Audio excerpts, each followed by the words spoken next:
It's no secret that the INFJ label gets thrown around a lot. You've seen it online.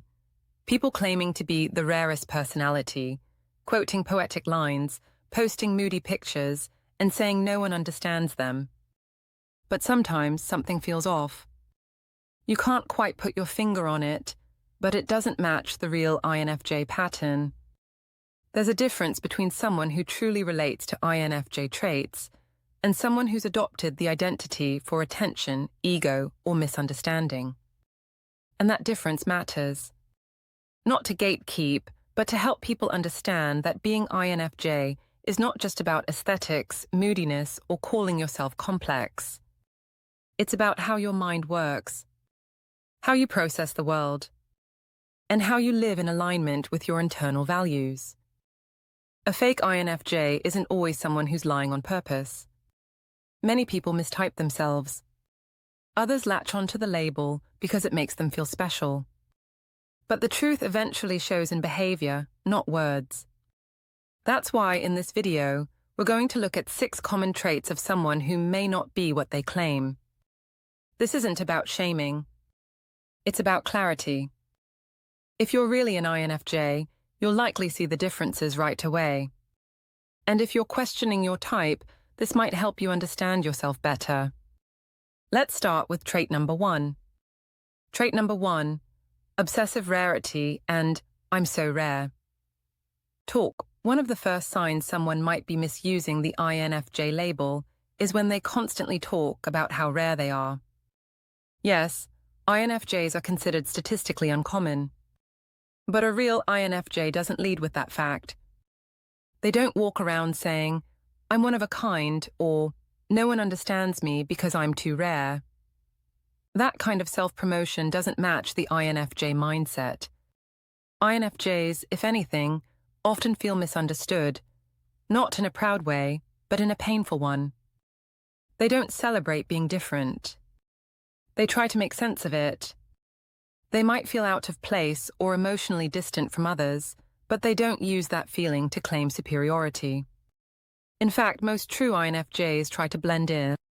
They don't want to draw unnecessary attention to themselves. The person constantly highlighting how unique they are often wants to feel special more than they want to understand themselves. They may use the INFJ label as a shortcut to stand out, to get sympathy, or to create a sense of mystery. But INFJ isn't about being above others. It's about deep internal processing, quiet observation, and values-driven decision-making. This obsession with rarity can also show up in how they talk about others.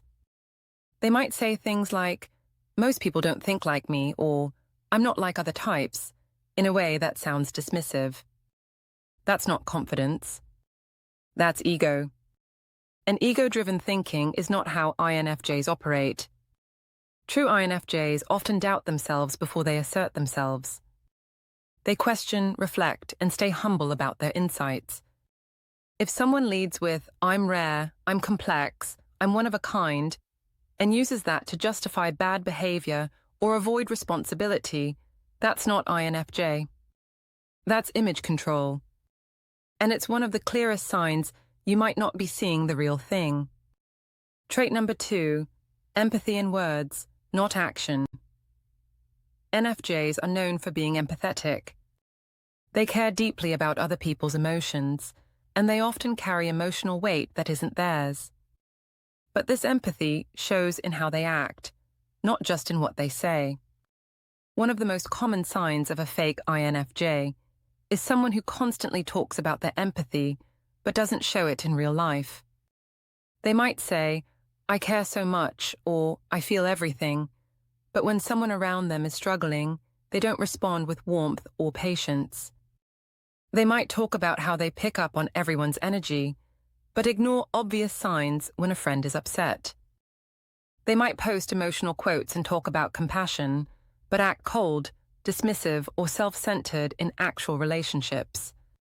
Real INFJ empathy isn't loud. It's quiet and consistent. It shows up in small actions, checking in on a friend, sensing when someone needs space, giving people time to explain their feelings. True empathy also includes boundaries. INFJs know that caring deeply doesn't mean taking on everything. They listen, they support, but they also protect their own peace.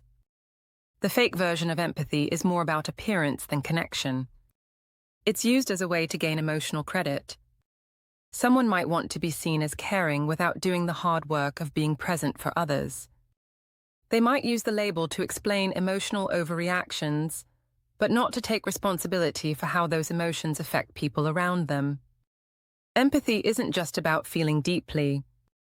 It's about using those feelings to support, relate, and understand others better. INFJs don't wear it like a badge, they live it in the background. And when that empathy is missing in action, despite all the talk, it's a strong sign the INFJ identity may not be real. Trait number 3, overuse of mystery or complex persona. There's a difference between being private and performing mystery. Real INFJs are naturally private, often quiet, and hard to fully understand. But they don't use that as a tool to manipulate how others see them.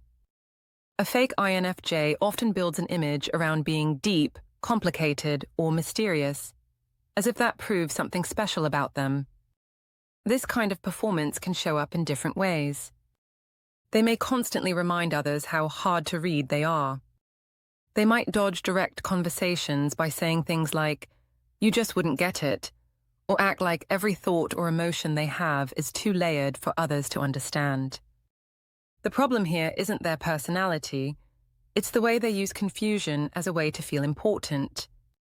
INFJs can be hard to get close to, but they don't create confusion on purpose. They don't try to look vague or aloof to impress people. In fact, many INFJs wish people could understand them better. They want to feel seen, not worshipped for being unreadable. When someone constantly plays the mystery card, it's often a sign they're hiding behind the label instead of living authentically. They might use it to excuse poor communication, avoid accountability, or create an artificial sense of depth. But real depth doesn't need to be advertised. True INFJ complexity shows in how they think, how they care, and how they wrestle with difficult questions. It's not about sounding deep, it's about living in alignment with real emotional and intellectual insight. They don't hide behind vague language or cryptic behavior. They simply live quietly, and that calm presence sometimes feels mysterious, but it's not created on purpose. If someone keeps pointing out how mysterious or complex they are and uses that identity to avoid clarity, there's a good chance it's not the INFJ type showing through. It's an act. Trait number 4, inconsistent introversion and social behavior. INFJs are introverts, but more than that, they're private, reflective, and usually cautious about how they show themselves socially. That doesn't mean they never go out or talk to people. It means they're selective and intentional. One common trait of a fake INFJ is claiming to be extremely introverted, yet constantly seeking attention or dominating social settings in ways that don't fit the type. Someone might claim, "I'm a textbook INFJ," but post every detail of their life online, demand emotional validation, or constantly chase social spotlight. This doesn't match the INFJ's real-life rhythm. INFJs often feel emotionally tired after too much social exposure.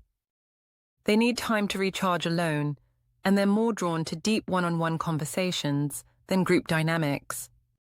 When someone says they're drained by people, but never seems to spend time alone, or constantly surrounds themselves with social noise, it's worth paying attention. It's not about judgment. It's about patterns. INFJs don't need to perform introversion. They just live it.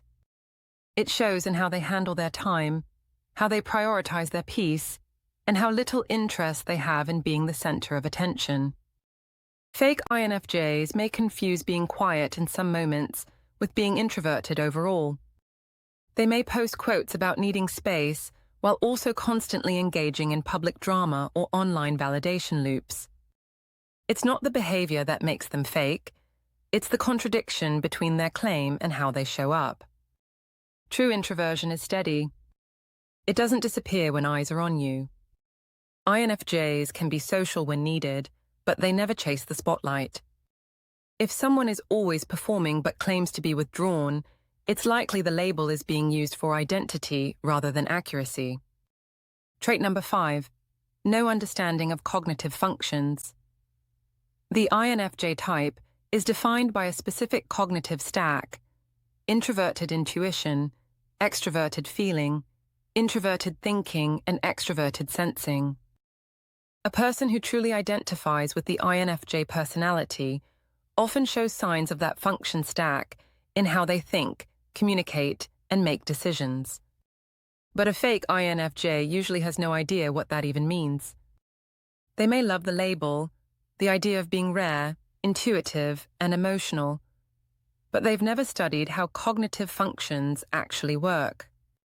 Instead, they rely on surface-level content, moody memes, vague quotes, or pop psychology descriptions.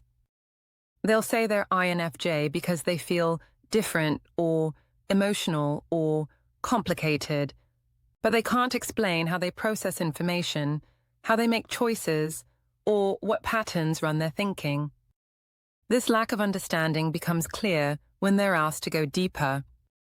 If you ask a real INFJ how they process emotion or why they make certain choices, they'll likely talk about inner vision, emotional harmony, or moral alignment.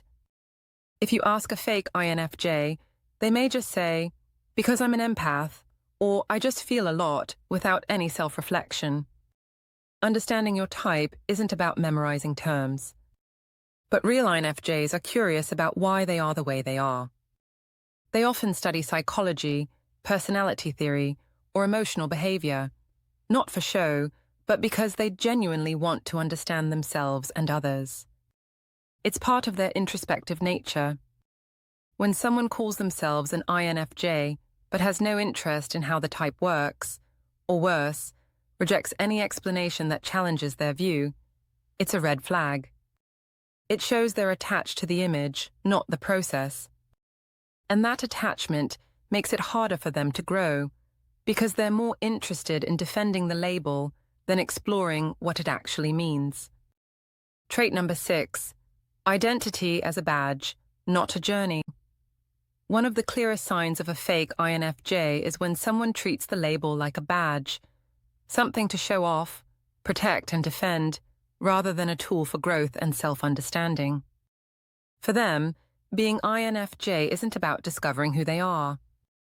It's about proving to everyone else that they're rare, special, unartificial, or better. Real INFJs don't think that way.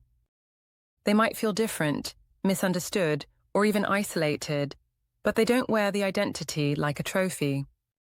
For them, learning about their personality type is part of an ongoing journey. It helps them understand why they react to the world a certain way.